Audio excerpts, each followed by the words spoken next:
عید الفطر پہ میٹھا مسنون، عید الاضحیٰ پہ نمکین مسنون، جناب عید میلاد کا بھی ذرا فلیور دے دیجئے، کیسا رہے گا؟ دلیل پیش کر دیجئے۔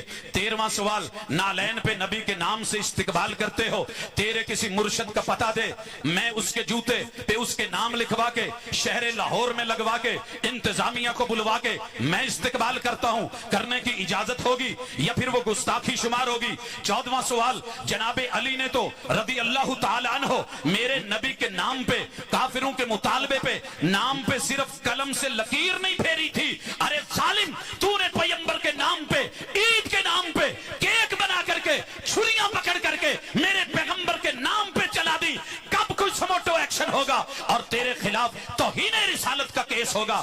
کیوں؟ تو اپنا ہے نا، اس لیے تجھے پوچھنے والا کوئی نہیں، چونکہ تیرا مزاج اپنا ہے، کبھی تیرے پہ بھی گستاخی کا فتویٰ لگے گا۔ 15واں سوال، نالین پہ آیات گستاخی ہے کہ نہیں؟ 16واں سوال، نالین پہ اسماء الحسنہ گستاخی ہے کہ نہیں؟ 17واں سوال، نبوت نے یہ عید پہلی دفعہ کب پڑھی تھی؟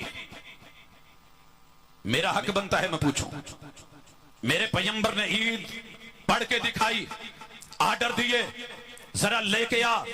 اسی طرح پوچھتے ہو ہم سے کہ جناب پیغمبر کی نماز میں آخری نماز میں رفع الیدین دکھا دو، تو مجھے اپنے پیغمبر کے آخری سال کی رحلت والے سال جو پیدائش کا دن تھا اس میں پیغمبر نے عید کی تیاری کیا کری تھی، میرے نبی کے 12 ہجروں میں تیاری کیسی تھی، ذرا اس کا کوئی حوالہ ہو جائے تو مزہ دوبالا ہو جائے۔